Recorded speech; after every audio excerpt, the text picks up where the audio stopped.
जय श्री राधे। पूज्य श्री सद्गुरुदेव भगवान के चरणों में प्रणाम।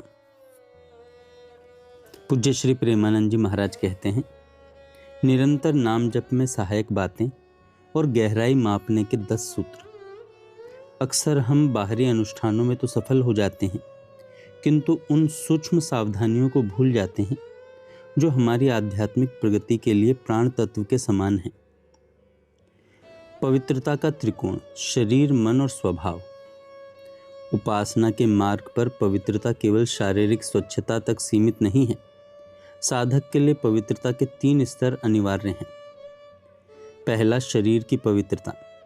शरीर की शुद्धि का वास्तविक अर्थ है शरीर से राग यानी आसक्ति का पूरी तरह छूट जाना।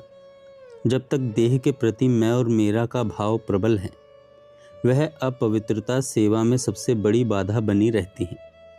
दूसरा, मन की पवित्रता। मन की शुद्धि तब सिद्ध होती है जब वह संसार के विषयों से विमुख होकर केवल अपने आराध्य में पूर्णतः आसक्त हो जाए। तीसरा है स्वभाव की पवित्रता। इसका अर्थ है अपनी समस्त चेष्टाओं, प्रवृत्तियों और संकल्पों को नित्य निरंतर अपने आराध्य देव के चरणों में समर्पित कर देना।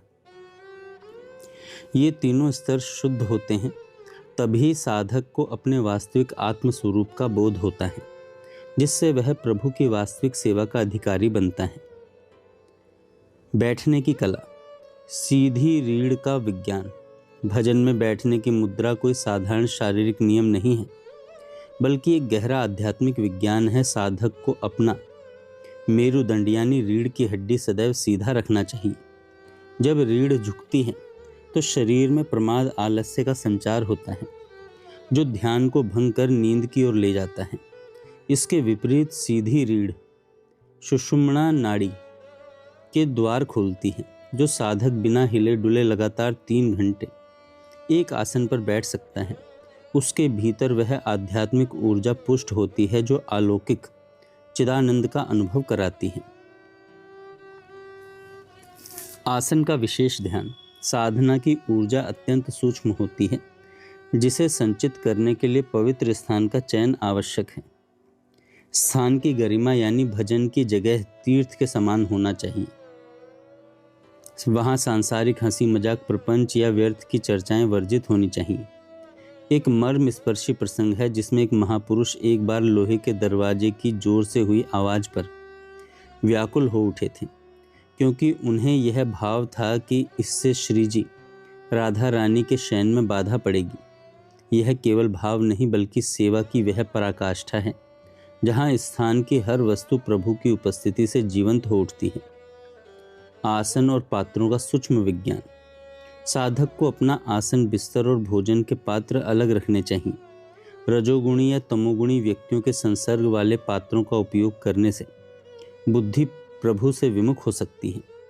अपने आसन पर केवल स्वयं बैठें। निरंतर नाम जप के 10 अनिवार्य स्तंभ।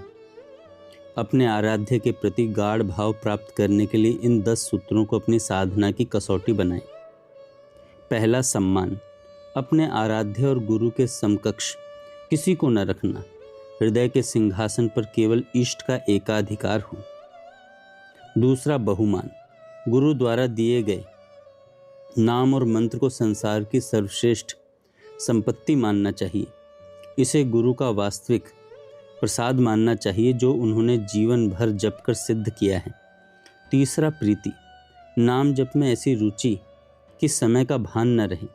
इसका परीक्षण यह है कि यदि आपको 24 घंटे नाम लेने से मना किया जाए और आप तड़प उठें और नाम न छोड़ पाएं, तो समझें कि प्रीति जागृत हो गई है। चौथा, विरह। प्रभु से मिलने की ऐसी व्याकुलता जैसे जल के बिना मछली। यह वह दाह है जो अंदर ही अंदर साधक को गलाकर कंचन बना देती है। पांचवा, अनन्यता। अपने इष्ट के अलावा किसी अन्य मार्ग या सिद्धि से प्रभावित न होना। अनन्यता का अर्थ दूसरे का अपमान नहीं, बल्कि अपने इष्ट में अडिग निष्ठा है। छठा है, महिमा ख्याति।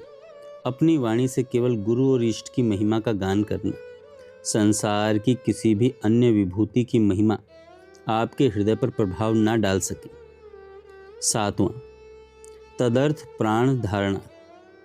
केवल प्रभु की प्रसन्नता के लिए जीना आपकी प्रत्येक शारीरिक और मानसिक चेष्टा का लक्ष्य केवल उनकी मुस्कुराहट हो।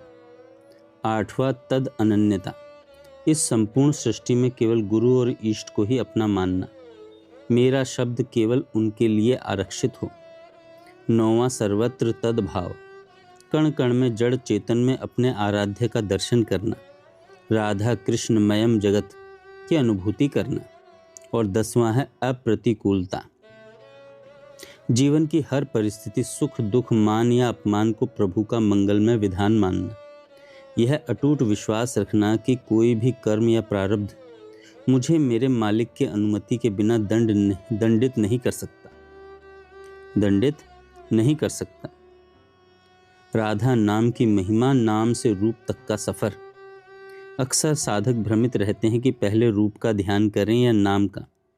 सत्य यह है कि प्रभु का रूप अगम्य है, उसे मन के कल्पित चित्रों से नहीं पकड़ा जा सकता।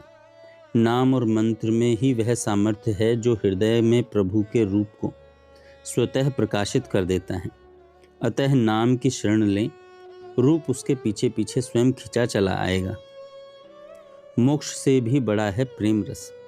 आध्यात्मिक यात्रा का सर्वोच्च शिखर दुखों से मुक्ति या मोक्ष नहीं है, वृंदावन नित्य विहार रस वह महासुख है जिसके सामने मुक्ति का आनंद भी तुच्छ जान पड़ता है।